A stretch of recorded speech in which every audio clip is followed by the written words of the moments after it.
Welcome dear rockers, कैसे हैं आप सभी। आज हम लेकर आ गए हैं आपके लिए एक डरावनी इंडोनेशियन हॉरर मूवी जिसका नाम है पमाली टुसन पोकोंग और ये 2023 में रिलीज हुई थी। इंडोनेशियन हॉरर मूवीज तो आपने देखी होंगी बहुत सारी, लेकिन आप जानते हैं वो कितनी डरावनी होती है? अगर नहीं जानते ना तो आज जरूर जान जाएंगे आप, इसलिए वीडियो को एंड तक जरूर देखिएगा। मूवी की शुरुआत में यूसुफ नाम का एक आदमी कब्रिस्तान में गड्ढा खोद रहा होता है। वो एक लाश को सफेद कपड़े में लपेटकर गड्ढे में दफना रहा होता है। लाश का चेहरा देखकर लगता है उसे कुष्ठ रोग जैसा कोई रोग था जिसकी वजह से वो मरा, लेकिन यूसुफ के पैर पर भी ऐसे ही कोई बीमारी के निशान होते हैं दोस्तों। वो अजीब सी सीटी बजाता है जिसे सुनकर गांव के दूसरे लोग भी जवाब में सीटी बजाते हैं और यहाँ रिवील करते हैं कि इस गांव में इस रोग से पीड़ित कई लोग मर चुके हैं और उन्हें एक सफेद कपड़े में लपेटकर यहाँ पर दफनाया जा रहा है। अगले दिन सरकार की तरफ से यास्मीन, वीना और अरला नाम की 3 डॉक्टर्स इस गांव में आती हैं जो इस बीमारी से पीड़ित पेशेंट्स की ट्रीटमेंट के लिए भेजी गई हैं। उन्हें गांव ले जाने के लिए एक माझी अपने नाव लेकर आता है। यास्मीन पूछती है हम किसका वेट कर रहे हैं? माझी बताता है कि हमारे गांव में लाशों को दफनाने के लिए गड्ढा खोदने वाला कोई नहीं है, इसलिए दूसरे गांव से हमने किसी को बुलाया है, हम उसी का इंतजार कर रहे हैं। और कुछ देर में फाजर नाम का एक लड़का और उसका दोस्त डैन आ जाते हैं जो उस गांव में लाशों को दफनाने का काम करने के लिए आए हैं। वो यास्मीन और दूसरों से माफी मांगता है कि मेरी वजह से आपको देरी हो गई। फिर वो उस पार जाते हैं तो यास्मीन माझी से पूछती है कि यहाँ से गांव कितनी दूर है? वो कहता है कि पास ही है मैडम, बस 3 घंटे चलना पड़ेगा। कहकर वो इन्हें जंगल के अंदर लेकर जाता है। सभी बहुत ज्यादा परेशान हो जाते हैं कि 3 घंटे चलना होगा, लेकिन और कोई रास्ता भी तो नहीं होता। वहाँ के हर पेड़ पर कोई न कोई कर्मकांड के निशान होते हैं। वीना एक जगह फिसल जाती है और उसको चोट लग जाती है। यास्मीन उसके पैर पर दवा लगाती है। फिर वो माझी से पूछती है कि इन पेड़ों में लोगों ने क्या कर रखा है? वो बताता है पता नहीं, लेकिन जब मैं छोटा था तब से ही ये पेड़ ऐसे ही हैं। किसी तरह जंगल से होकर वो उस गांव में पहुंच जाते हैं, पर लगता ही नहीं कि उस गांव में कोई रहता भी है। यास्मीन कुछ घरों में एक्स मार्क लगा हुआ देखती है और माझी से पूछती है ये क्या है? वो बताता है कि इस घर के सभी लोग बीमारी से मारे गए हैं और यहाँ कोई नहीं रहता, इसलिए यहाँ पर ये एक्स मार्क लगाए गए हैं। दूसरी ओर गांव के 3 सर्वाइवर्स को दिखाते हैं जो एक बोर्ड पर लिख रहे होते हैं इस गांव में सिर्फ 17 लोग जिंदा बचे हैं, लेकिन मरे हुए लोगों की गिनती है 52। और तभी यास्मीन की टीम वहां पर पहुंच जाती है। यह है इनका मेडिकल कैंप। हाल ही में जो लोग उस अजीब सी बीमारी से पीड़ित हुए थे उन्हें यहाँ पर रखा गया है। माझी बताता है कि पिछले 1 महीने से ये लोग यहाँ पर पड़े पड़े आपकी मेडिकल टीम का इंतजार ही कर रहे हैं। खैर अब आप लोग आ ही गए हैं तो इन्हें अब ठीक भी कर लेंगे आप लोग, लेकिन हाँ बिना ग्लव्स पहने इनमें से किसी को भी डायरेक्टली मत छूना, वरना ये छूत की बीमारी आपको भी लग जाएगी। फिर वो इन्हें दूसरे कमरे में लेकर जाता है जहाँ पर यूसुफ बुरी हालत में पड़ा होता है। यही मूवी की शुरुआत में गड्ढा खोदकर उस लाश को दफना रहा था। फिर वो फाजर और डैन को एक कमरे में लेकर जाता है जहाँ पर कई लाशें पड़ी होती है। वो कहता है कि इन सबको तुम लोग जितनी जल्दी हो सके दफना देना। फाजर भी कह देता है कि काम हो जाएगा, आप फिक्र मत करो। फिर माजी यास्मीन की टीम को रहने के लिए एक कमरा दिखाता है और कहता है यहाँ ज्यादा सुविधा तो नहीं है, जरा एडजस्ट कर लीजिएगा मैडम। यास्मीन भी कहती कोई बात नहीं, हम तो यहाँ पर सेवा करने के लिए आए हुए हैं, मैनेज कर लेंगे। फिर फाजर पूछता है कि हम कहाँ पर रहेंगे? माजी उन्हें कब्रिस्तान के पास एक झोपड़ी दिखाता है कि तुम दोनों यहीं पर रह लेना। वहाँ इन्हें एक अजीब सा मैप मिलता है और एक बुक भी होती है जिसमें इंस्ट्रक्शंस होते हैं कि मरे हुए लोगों को किस तरह से दफनाना होगा। पर ये दोनों उस बुक को एक तरफ रख देते हैं कि दफनाने में तरीका कैसा। गड्ढा खोदो और लाश को अंदर रख दो, मिट्टी भर दो बस। वहाँ पर एक रजिस्टर होता है जिसमें अब तक मरे हुए 52 लोगों के नाम होते हैं और जब इन्हें पता चलता है कि ये 52 मौतें पिछले 3 दिनों में हुई है तो इनके हाथ पैर फ्रीज हो जाते हैं। यहाँ वीना उस कमरे में रखे फोटोज को देखती है और वहाँ की चीजें अरेंज करके रखती है। यास्मीन पेशेंट्स के लिए दवाइयाँ निकाल कर रख लेती है। अब गांव वालों को क्या बीमारी हो रही है इसका इन दोनों को कोई आइडिया नहीं होता, पर यास्मीन कहती है कि बीमारी जो भी हो हमसे जितना बन पड़ेगा हम इन पेशेंट्स की मदद करेंगे ही। फिर वो वार्ड में जाकर पेशेंट्स को देखने जाती है। इसी बीच यास्मीन को पास वाले कमरे से बदबू आने लग जाती है जहाँ पर लाशें पड़ी हुई है। वो जाकर वहाँ एक तरह का डिसइंफेक्टेंट बॉल डालती है,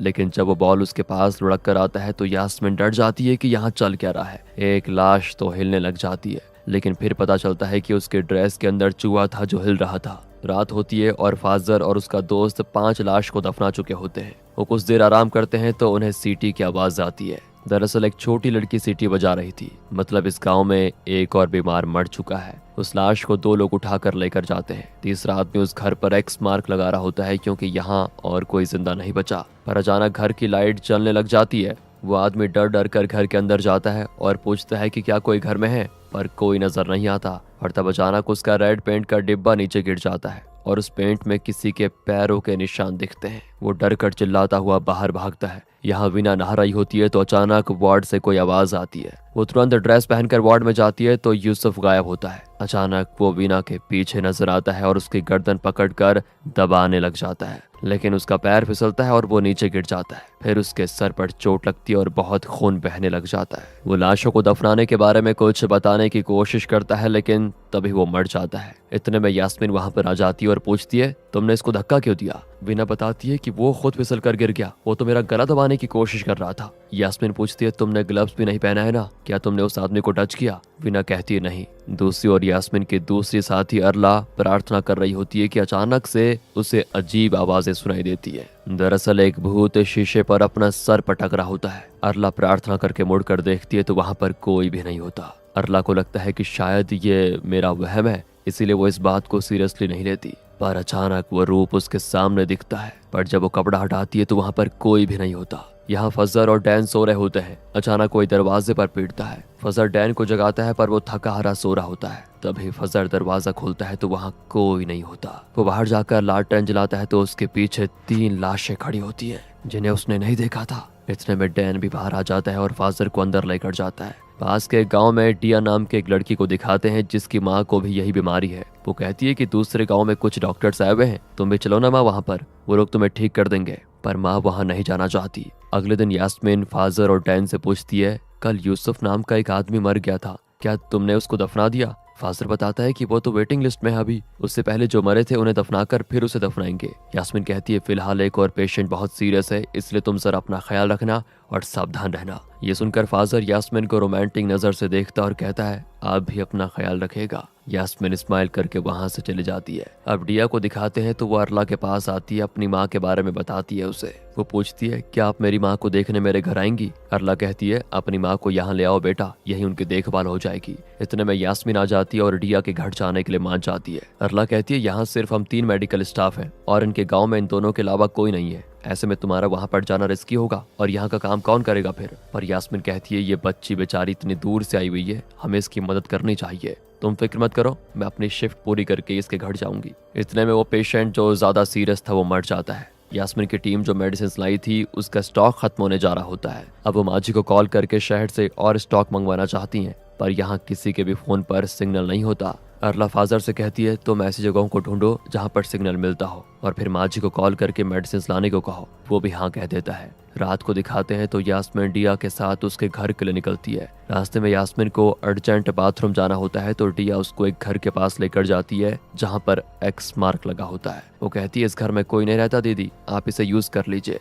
यास्मीन भी अंदर जाती है तो डिया वहाँ रखी ड्राइंग्स देख रही होती है और तभी पीछे से एक भूत उसको देखकर दूसरी ओर भाग रहा होता है। डिया घबरा कर उसके पीछे पीछे जाती है तो एक क्रायन हवा में उड़ रहा होता है और अचानक नीचे गिर जाता है। तभी टेबल के नीचे से एक हाथ उस क्रायन को उठा लेता है। डिया घबरा कर टेबल का कपड़ा उठाती है तो अंदर कोई नहीं होता, पर अचानक एक भूत उसका हाथ पकड़कर खींचता है। आवाज को सुनकर यास्मीन वहां पर आती है तो डिया डर के मारे यास्मीन को बता देती है कि उस पर्दे के पीछे कोई है। यास्मीन भी जरा डर जाती है, लेकिन वो जाकर पर्दा हटाती है। वहां पर डिया ही होती है और पहले जिसे यास्मीन ने देखा था वो डिया नहीं, एक बूढ़ी औरत का भूत था। वो इन दोनों को पकड़ने आती है।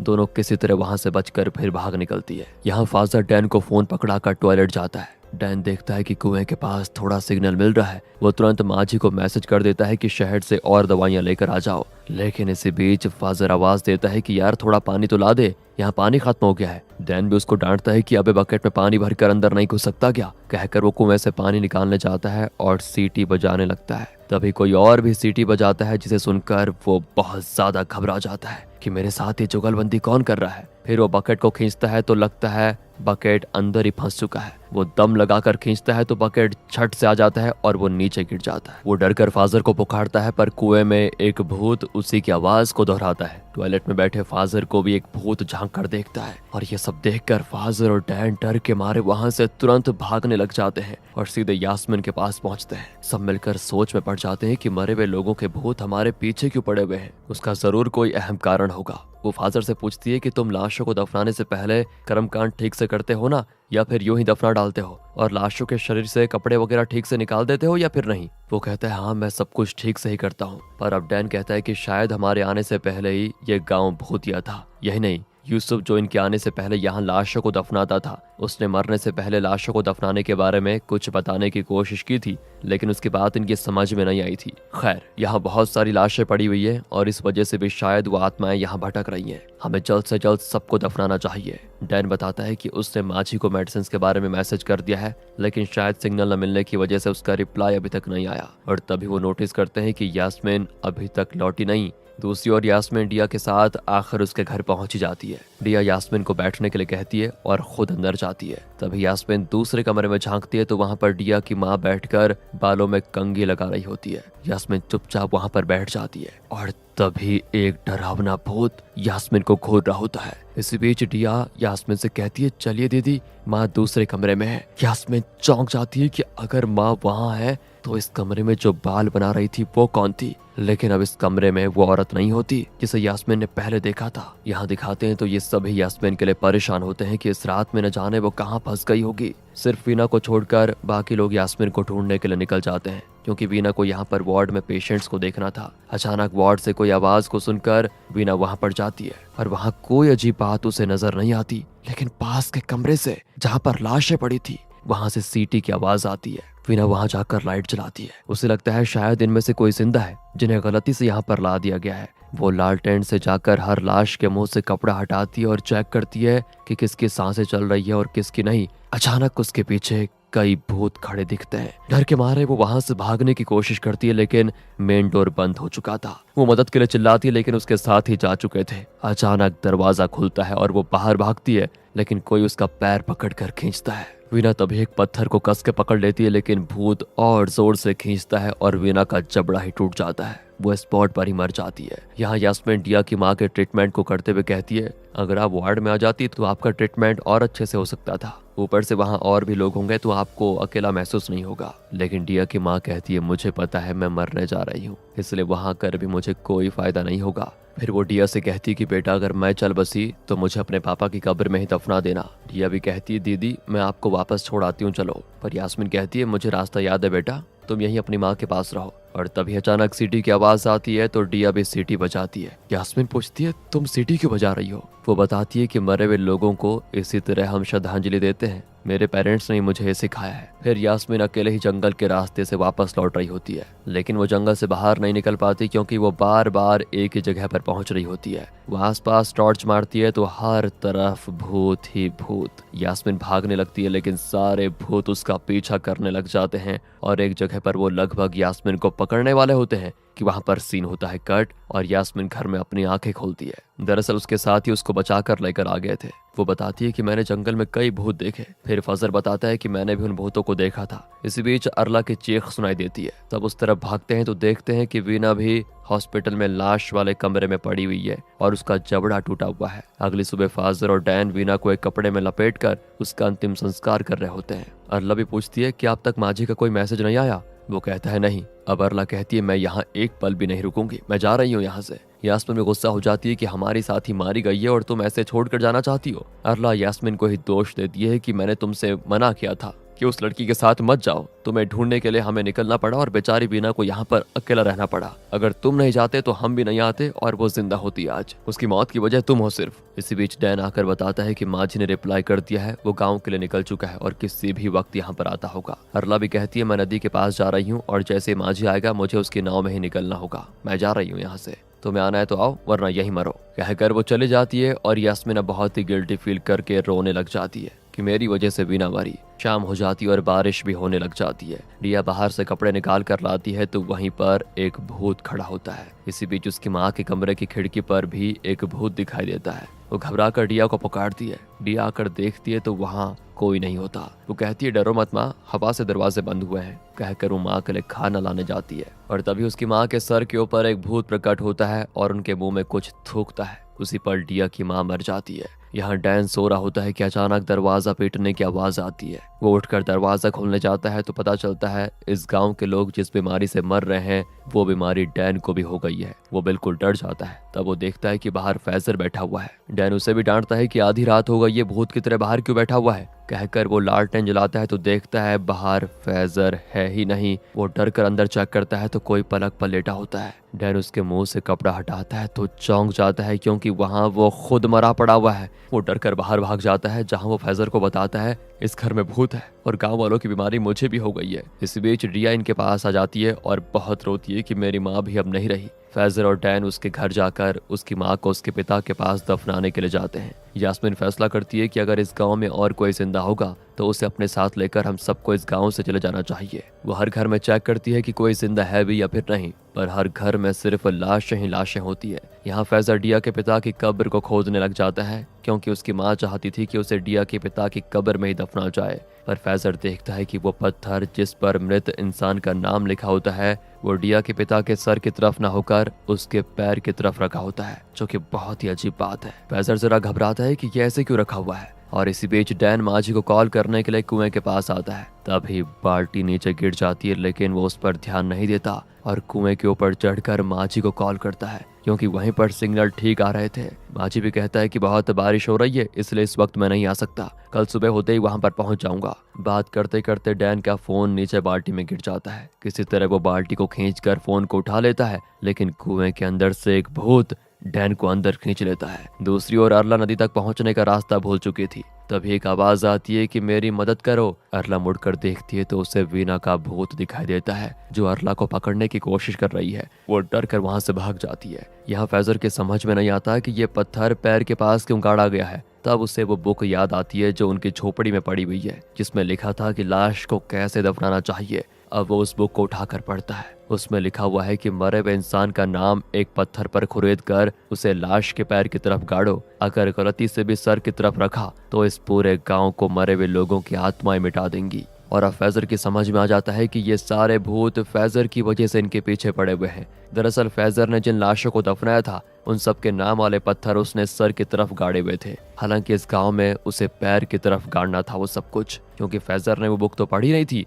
तो ये वो गलती कर बैठा। वो जाकर यास्मीन को अपनी गलती बता देता है। इसी बीच डिया गायब हो जाती है। फैजर और यास्मीन अलग अलग दिशाओं में जाकर डिया और डैन को ढूंढने लग जाते हैं। दूसरी ओर डिया एक जगह पर अपने पेरेंट्स को जिंदा देखकर बड़े प्यार से उनके पास भागती है लेकिन फिर पता चलता है कि वो असल में खतरनाक भूत है। फैजर डिया को बचाकर भागता है लेकिन वो भूत इनका पीछा करता रहता है। ये दोनों घर आकर पलंग के नीचे छिप जाते हैं। वो धीरे धीरे इनके पास आता है लेकिन अचानक गायब हो जाता है। ये लोग फिर चैन की सांस लेने वाले होते हैं कि वो फिर इनके सामने आ जाता है। दोनों जान बचाकर वहां से भाग निकलते हैं। यास्मीन देखती है कि डैन कुएं में मरा पड़ा हुआ है। वो तुरंत फैजर को बताती है पर वो विश्वास नहीं कर पाता कि डैन मर चुका है। यास्मीन कहती है हमें जल्द से जल्द इस गांव से निकलना चाहिए लेकिन डिया कहती है मैं कभी इस गांव से बाहर नहीं गई और अगर अब गई तो शायद मुझे कुछ हो जाएगा। यास्मीन भी कहती है ऐसा कुछ नहीं होगा, जल्दी चलो हमारे साथ। और तब वो देखते हैं कि इस गांव के सारे मरे हुए लोगों का भूत एक जगह पर खड़े हो रखे हैं, इनको देख रहे होते हैं। बहुत ही डरावना सीन है ये। अब यास्मीन डिया का हाथ पकड़कर वहां से खींचकर लेकर जाती है।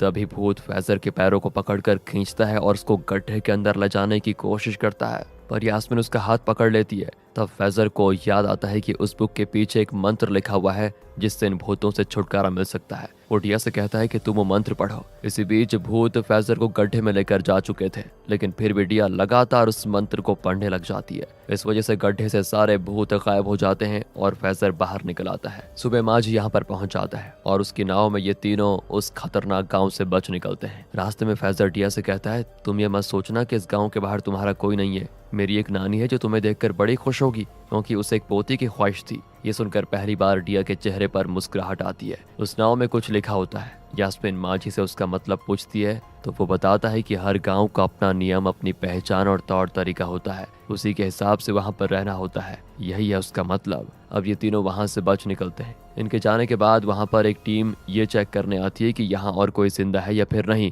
और तब अरला को दिखाते हैं जो अभी भी इस गांव के जंगल में भटक रही है। यहाँ के भूतों को देखकर वो एकदम पागल ही हो चुकी है और इस मूवी की थीम ये है दोस्तों, जैसा माझी ने अपने नाव में लिखा हुआ था कि हर गांव के अपने नियम और तौर तरीके होते हैं, अगर उनके हिसाब से नहीं चले तो मुसीबत हो सकती है। इस गांव में नियम था कि मरे हुए लोगों के पैर की तरफ वो पत्थर रखो जिस पर उनका नाम लिखा हो, लेकिन फैजर ने उस जरूरी बुक को नजरअंदाज कर दिया और अपने तरीके से उस पत्थर को हर लाश के सर की तरफ गाड़ना शुरू कर दिया, जिस वजह से आत्माएं गुस्से में इनके पीछे पड़ गई। और इसी मैसेज के साथ ये मूवी यहाँ पर खत्म होती है। वैसे क्या आप ऐसी किसी गांव के बारे में जानते हैं जहाँ के तौर तरीके कुछ इस तरह डरावने हो? कुछ इंटरेस्टिंग बात है तो कमेंट्स में बता दीजिए। बाकी अगर आपको वीडियो अच्छी लगी हो, स्टोरी अच्छी लगी हो, एक्सप्लेनेशन अच्छा लगा हो तो लाइक कीजिए, चैनल को सब्सक्राइब। मिलते हैं अगली वीडियो में, ध्यान रखेगा अपना and finally thanks for watching.